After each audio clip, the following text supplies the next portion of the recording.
time I can remember, I always wish I could talk to animals. I wish I could speak their language. I wish I knew what they were saying. To me, it's the imagination part of it. You know, you make a connection with wildlife, not for the turtle to like you or the manatee to like you or so on. It's knowing that they have been. You know, you see a turtle coming up on a beach, you know it's at least going to be 25 years, 30 years old before they start nesting. So you wonder, where has this thing been for 30 years? Where all has it gone? What has it seen? How did it manage to survive?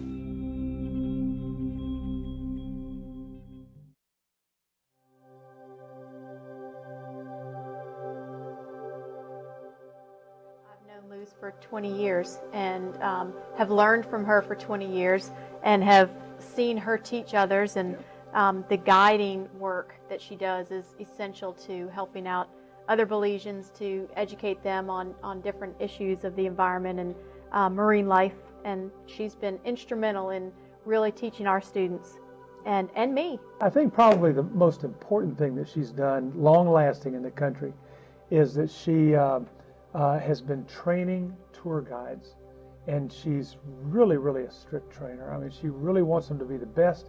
She really wants them to represent Belize as best they can, and she totally grasps and understands how important these people are as an interpreter of the magnificent natural history of Belize.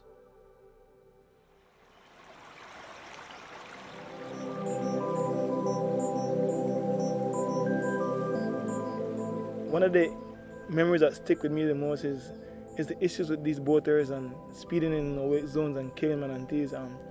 She was willing to put her reputation on the line, her personal life on the line, risking whatever it is to get these boaters to stop. Publicly shaming these individuals and they're not complying to the no-wake zones. People love turtles, people love manatees. But most of the time they don't really know all the trouble that they're in. And we're actually moving through their home. How can you say you're going to protect a small area for manatees or protect a small area for turtles? I think more we have to understand how we can affect less their environment. I think that's my goal. I want to see how we can learn to better live in their environment than have to have them adjust to us. She's the kind of person that wakes up every day thinking, how can I contribute to the betterment of this world, the betterment of Belize, the betterment of the environment? And I personally am grateful for her. I mean, she makes my job easier.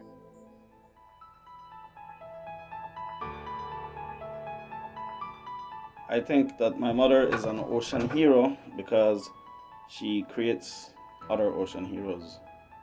Because she does things for the ocean without wanting or asking for recognition.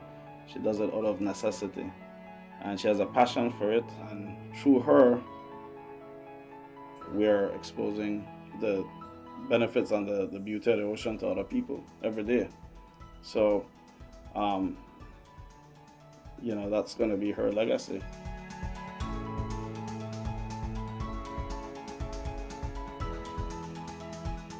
If I can get more people to be aware of what's happening to the manatees, what's happening to the turtles, then I will have accomplished something. And then I maybe can get more help when help is needed. Of course, there's always room for help.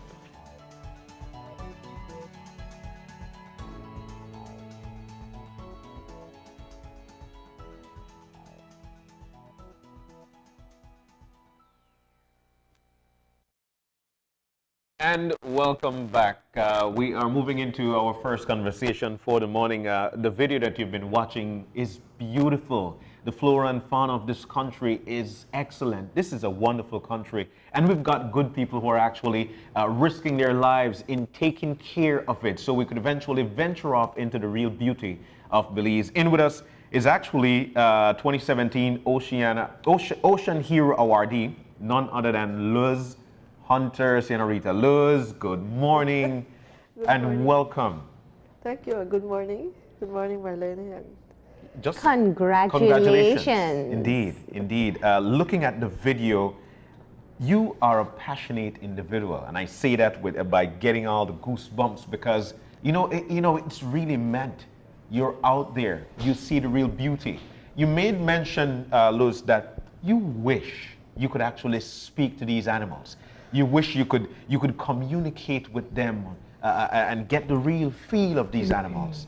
What is this like for you? Can you tell us a little about Luz Hunter? I I could see the passion. It's there. I think since I was very young, I've noticed animals, both on land and sea. Unfortunately, my first turtle I ever saw was on a beach in San Pedro. I think I must have been maybe 8 or 9. And unfortunately, it wasn't happy. It was upside down, tied to a coconut tree. Oh my gosh. And it was supposed to be somebody's, I guess, meal the next day or at some point. I remember that I sat next to that turtle until my grandfather said, "So what do you want me to do?" I said, "I want the turtle back in the sea." So you knew from then you wanted to be an advocate. Well, the thing is, when you see a turtle like that out of the water, even when it's on its own coming up, Yeah. and they secrete a lot of tears because it helps to wash the sand off of their eyes. But I didn't know that then. That time, yes. And of course, I thought the turtle was crying. So anyway, I guess I'll tell you something. Back in those days, $1 could buy a lot of stuff. Yeah. And our neighbors, which were fishermen, they were like family, and they were also upset because the little girl was upset. Oh, okay. Little girls can do a lot of and I have a little bit of allergies today. That's Yeah. fine. Yeah. They decided, okay. Well, my grandfather told them, "Look, I'm going to buy the turtle." And they said, "Okay, $20." And then he said, "No, it's my turtle, so you take it back out to the reef and let it go. And nobody can catch that one again because it's my turtle. I already paid for it and it's out there." So it went. And I think I was happiest ever that it went. And over the years, I've done a lot of other mischievous things that could have probably got me in trouble. And I. No, we won't ask you to reveal all those secrets on here. Mischievous things to save the animals? Yeah. Ah, Yeah. there you go. So you I got realized help though. It wasn't just me. you realized from a very young age that you loved and appreciated animals and that they should be kept in their own environment. Well, I saw them as, that's where they live. That turtle didn't belong upside down on a beach. Yeah. And the more I learned about them, I said, my goodness, these animals have survived millions of years of evolution, And then here we are thinking that we have the right to just go into the ocean and take anything we want. Yeah.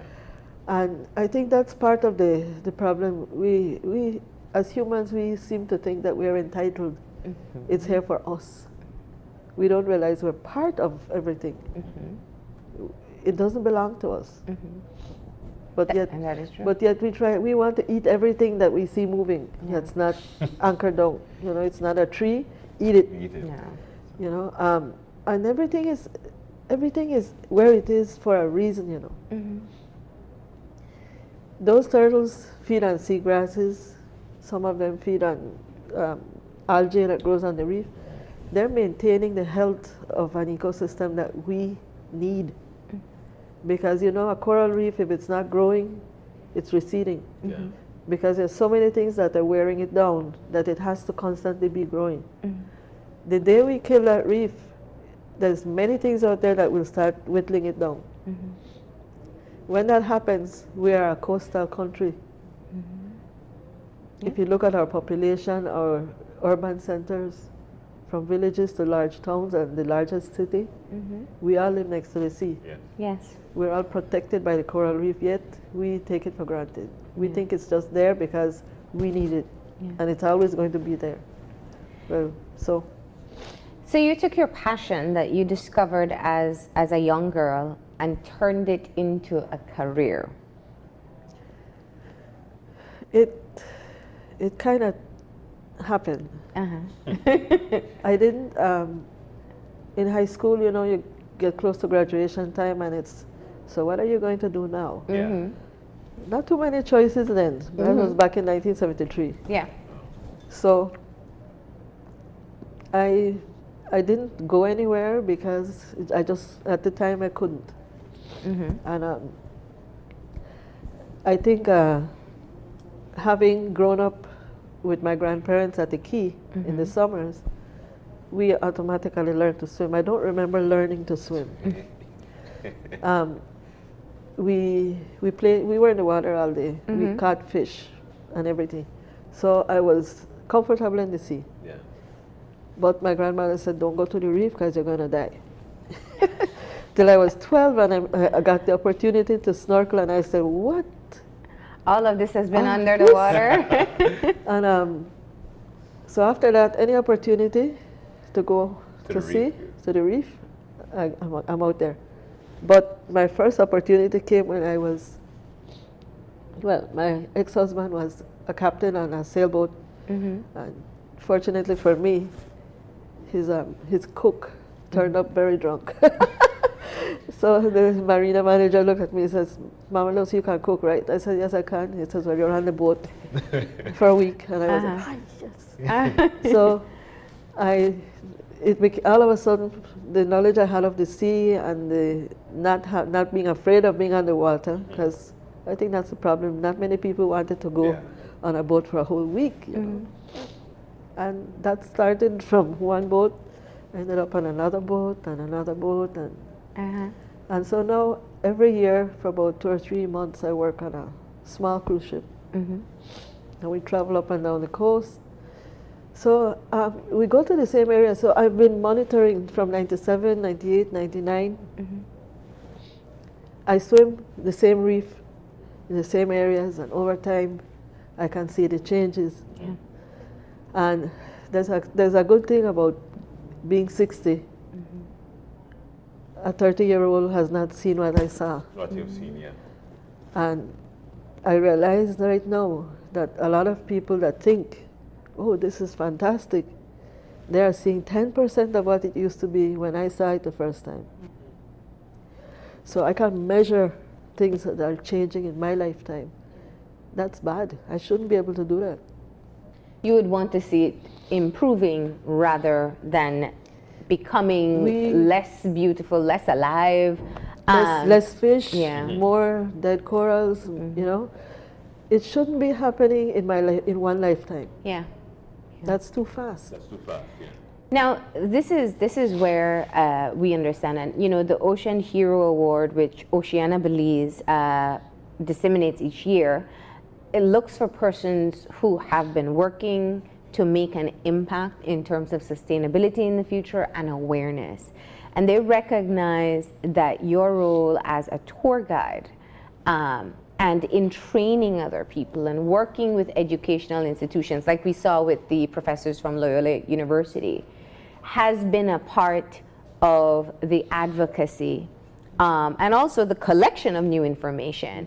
Tell us about the messages that you pass on when a new tour guide comes to you and you start to work with them. Some people enter jobs now just for money, you know, I want to get people out there. I'm a great talker. I'm entertaining, but they don't always. And you're shaking your head. It's true.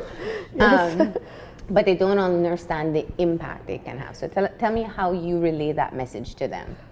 Well, actually, I'm doing a training right now. Okay. And next week we go into natural history, which means terrestrial and marine ecology.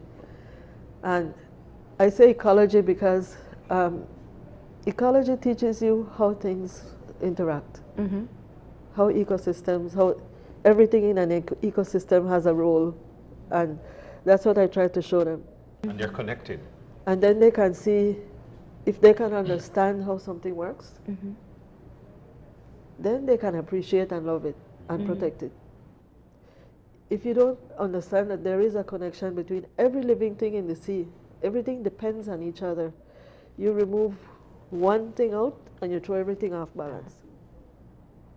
So when you are targeting one species of anything for removal, you're doing something. When I hear that they're exporting sea cucumbers, those are the cleaners of the sand. That's what they do. They're bottom feeders. They all simply do, it's like a stomach on legs, crawling along.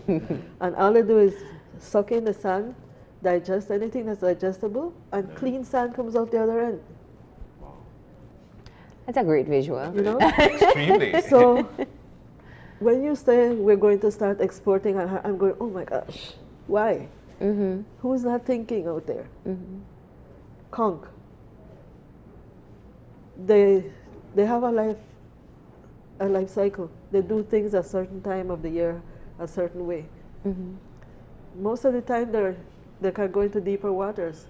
They come up into very shallow waters when it's time to lay eggs. They lay at a particular depth of water. When those eggs hatch, all those little tiny conch go under the sand. You never see them again till they're about this big. Wow. So when people find conch in shallow water, you know what that conch is doing there? It came to lay eggs, leave it alone. Yes. So even if it's the season, even if you see it, but what I'm saying is you have people that, if they see 10 conch, they're going to go and pick up 10. And maybe those 10 conch are congregated in that area because it's a suitable place to lay their eggs. But you just took them out. Yeah. So you didn't take out 10 conch, you took out millions of conch. Yes. You just took millions of conch out. So knowing, and not because you're a fisherman, you know this automatically. That's true. Understood. That's understood. That's true. And not because you have a license means you know what you're doing. I would love to see the fishermen have to take a course before they go fishing. Not just I get up one morning and say, I want to be a fisherman, I'm going out there. Tour guides do it a lot. They go take people out, and when they come back, they have conch, they have lobster, they have fish, everything. It's a jolly time. So they're gathering while they're taking out the things that they should be protecting to show their tourists. Yeah. So I try to get people to understand why is it here and not somewhere else. Those are some really great examples, I think, when we don't think about how human behavior can impact and have a long-lasting impact with removing one conch that's laying its eggs in the water. I think you've really done a great job in laying out how we also have a responsibility. Have you found that the people you interact with are accepting this message, that they have the same passion as you do for a sustainable future when it comes to our natural resources? I would like to see a lot more people know this. I remember explaining to one of my classes something about the marine ecosystem, and one young man raised his hand and I said, you have a question? He says, Miss, why don't we know this already? I said, I don't know. But I think if we are going to move from our place where we live on dry land and go into a different environment, one of the first things we should try to do is learn about that environment Sorry, before you. before we go in there, and so that for a reason. Yeah. You don't want to disturb or create a problem. Yeah. Another animal you're very passionate about is, Manatee. of course, the manatees. Yes. And we saw Jamal speaking of your contribution in terms of trying to get people to be aware of how important the species is. Let's talk about that. Yes, and it's hard for people to see. So it's just a big mammal floating around. What can it possibly do for our environment? Well, you see how good your grass grows when you mow it? You keep cutting it, and it keeps growing?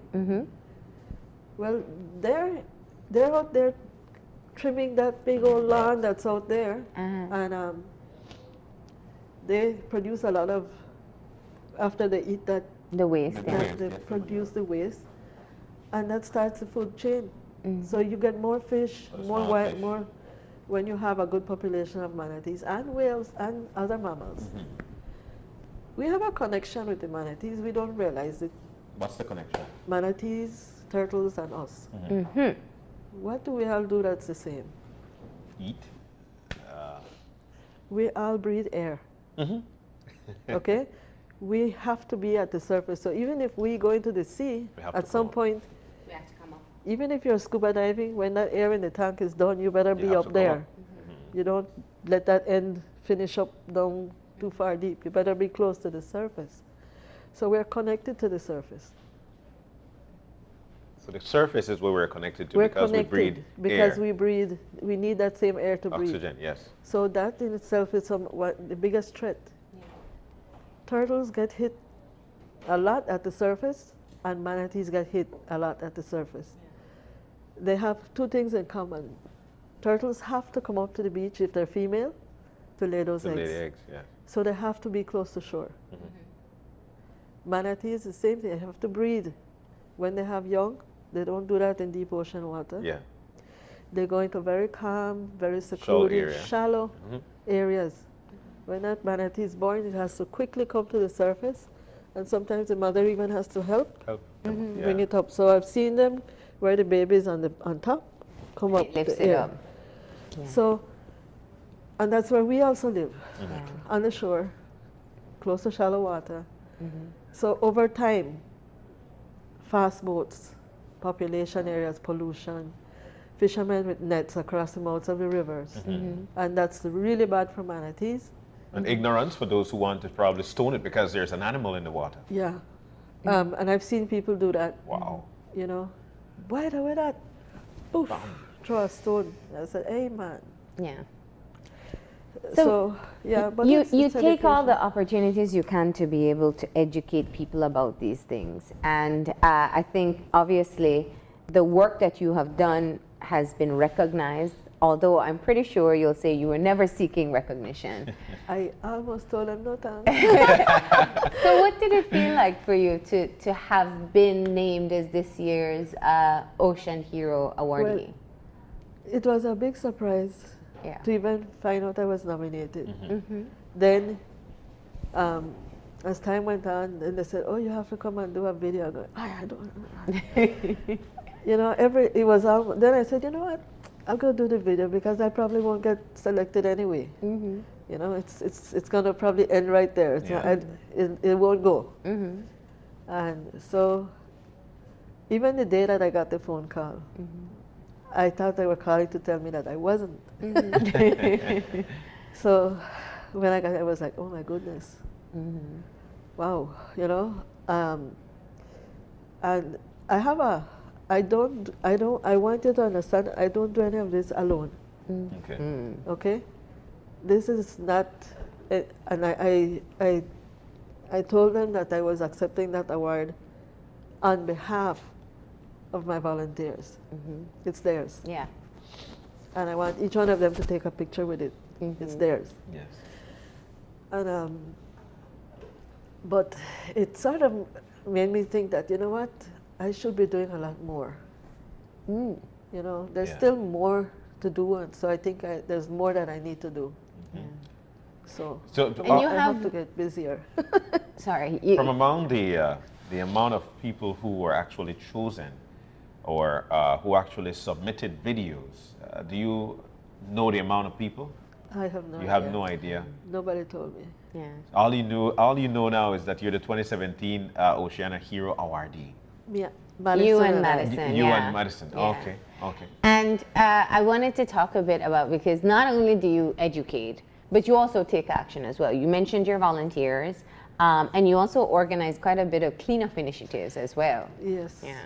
Yeah, the turtle beach, you know, hawksbills are probably one of the few turtles that actually lay in Belize waters on the mainland. Mm-hmm. So there's a 6-mile strip of beach.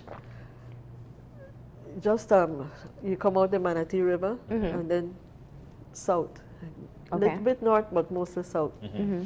towards Mullins River. And it's perfect. It's high ground, it's undisturbed, and hawksbills need to come up, find vegetation, and they like to nest under the vegetation. Mm-hmm.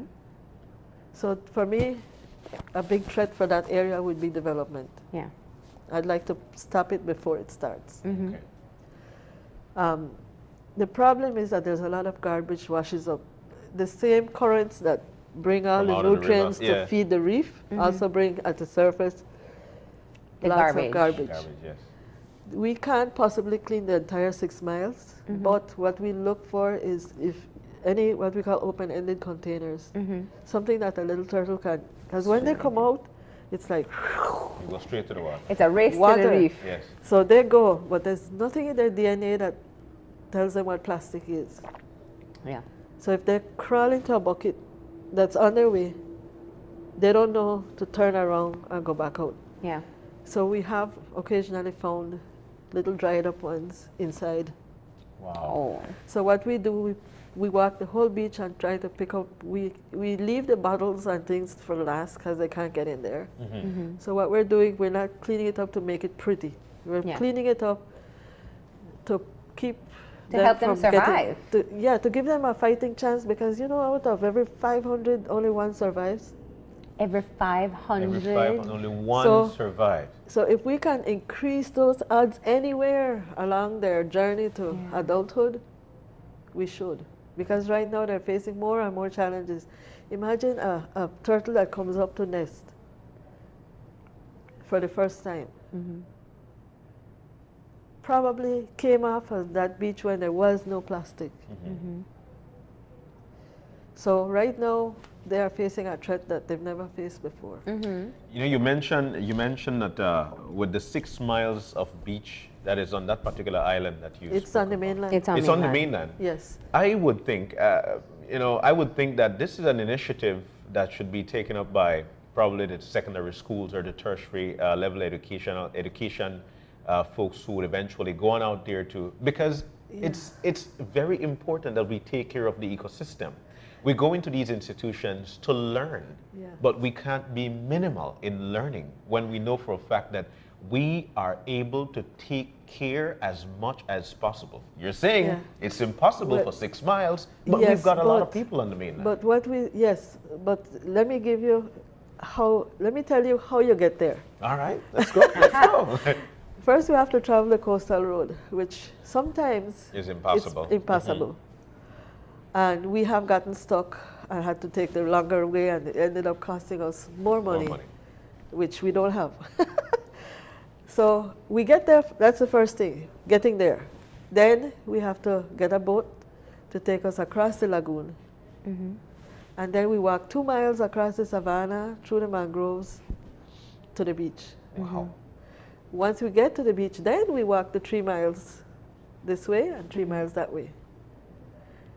That's an And then you arduous come journey back. just So to clean a you beach. can't send primary school kids Yeah. Secondary, to do tertiary. that. Because first of all, you start with 2 miles going, and you walk back the 2 miles after you've walked another 6 miles. Yeah. So it has to be someone that is going to be able to physically Be able to handle walk the journey. 10 miles. Yeah. And you Wow. also want less human interaction Right. on the area as well. And what we're trying to, that's part of my crew right there. I think that was the second or the first.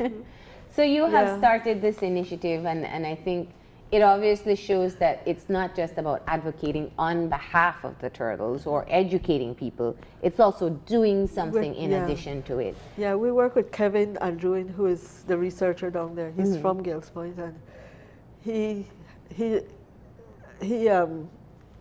I have him come and talk to my volunteers to tell them about other things of the turtle. And then he goes on night walks to look for nests, because he's the one that tells me, we have a nest here, we have a nest here, we have a nest here. So we start off with those areas so that when they come out, clean shot for the water. And it's cool, because I remember on one of our trips, one of the volunteers said, what exactly are the turtles looking for? And so I looked around and I said, actually right here, I said, this would be, if I was a turtle, this would be the perfect place for me to come up. So we walked down into the water up to our knees, and I looked back and said, this is what the turtle sees when they're coming up. And then she said, hi. I said, miss, but look at it, it's full of plastic. I said, I know, it's, you walk clean it up, right? Yeah. She says, yes. I said, all right, let's do something. So we picked about 100 feet of beach, and we took a picture of it, and then everybody jumped in and removed down to the last little piece of plastic. Then we took another picture of it, and we looked at it and I said, this is what they should be seeing. Yeah. Right? And that night, about 10:30, I got this call from Kevin on the beach, and he was all excited. He said, Miss Lowe's, remember that piece of beach you all cleaned up today? Well, right there, a turtle came up and laid a nest. And we were all very happy, very excited. And that's how it got started. And we wondered, it makes you wonder, did that turtle pick that spot because it was clean, or we just coincidentally cleaned that. Well, it's lucky she picked the one that was clean.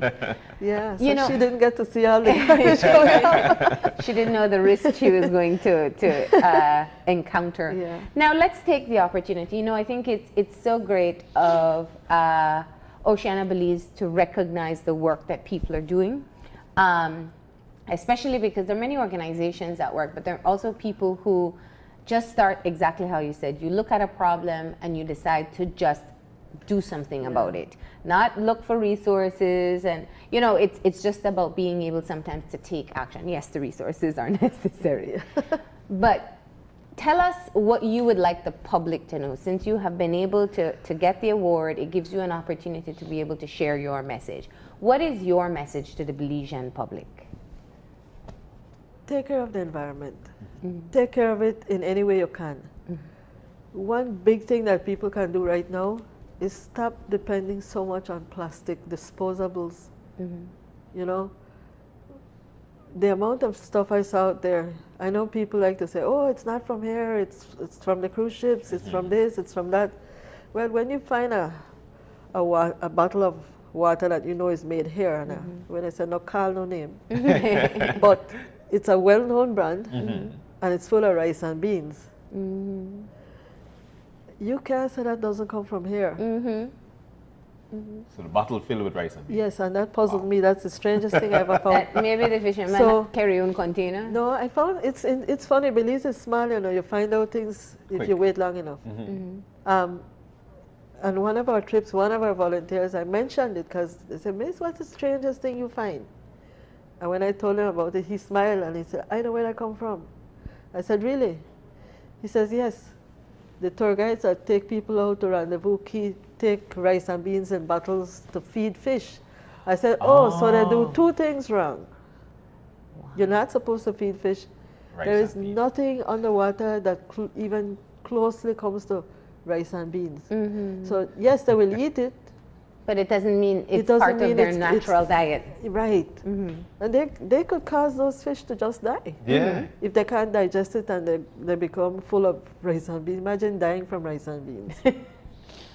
So, but please, if you're riding a bus, don't throw your garbage out the window. People tend to throw things into rivers because it disappears. Well, it doesn't. It just goes somewhere else. Yeah. And potentially affecting marine life. It does life. affect. There's a lot of birds that feed from the surface that eat these plastics that are floating. It doesn't break. It doesn't disappear. It doesn't break down. It breaks up. Yeah. So you end up with millions of little tiny pieces that we see on the beach that we cannot possibly pick up. But when these things are floating, birds are eating them, fishes are eating them because they expect it to be food. So when we start looking at declining bird populations, declining fish populations, last couple years ago I was in the Bahamas and there was a big skeleton on the beach. Huge whale. Huge whale, feeds on plankton. What did it die from?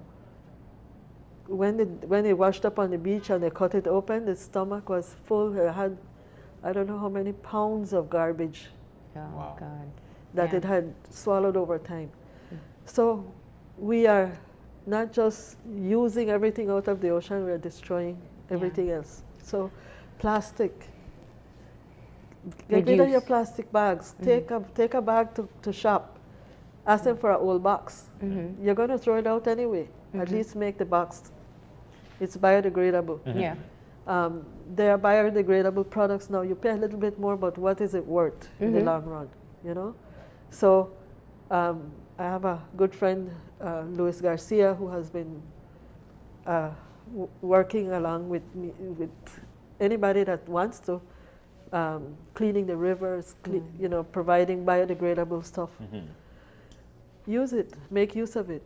Okay. You know. People fail to realize that by using biodegradable products, as much as you pay more, you're actually giving your ecosystem longer life. Exactly.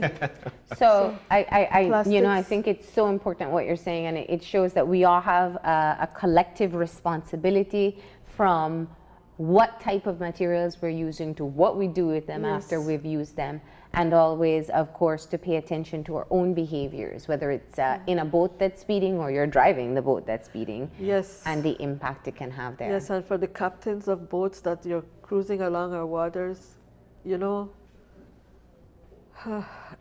manatees they take a very long time to reproduce. Takes a year gestation period, and then another year and a half to 2 years before they Nurturing. wean that calf, before they start mating again. So right now, at the rate that they're dying, and I think if we're at 30 already, just in this area. Wow. 30 in the 30 that In have this been area. killed. And the ones that were able to do in the crop season had a severe internal damage. Some that were too far decomposed for us to do anything. We're hoping to wait until they decompose and then look at the bones. But it's damage that you don't see. The visible damage, you can see scars from propellers. But if you can see scars from propellers, that means they were able to survive. And those healed, so they survived. Yeah. The ones that don't survive are the ones that get slammed by a 6,000-7,000 pound boat going at 40 miles an hour. Imagine standing in the middle of the road. Yeah. and being slammed by And such the thing. internal impact Yes. that it has. One that we saw had 7 broken ribs on one side and dislocated ribs on the other side.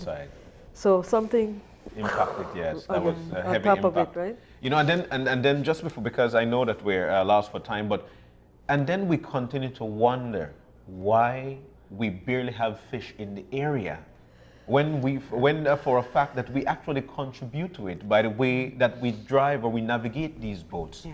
These animals, you know, the importance of the manatee. Yeah. They trim the grass. Provide Yes, food they for the provide food food for chain. the small fish. Yes. Because the small fish turned into big fish, what we consume. Right. It's But you know, another thing that affects that declining fish population are the gill nets that they're stringing across the mouths of the rivers that can also trap turtles and manatees. Yes.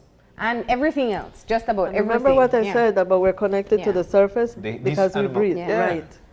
Well, we hope that people have been able to hear through this conversation why you have this passion and how we are all a part of helping to address the issues that we're seeing as well. Congratulations once again on your award, and keep the fight going. That's what we should say. Thank you so much. Well, thank you.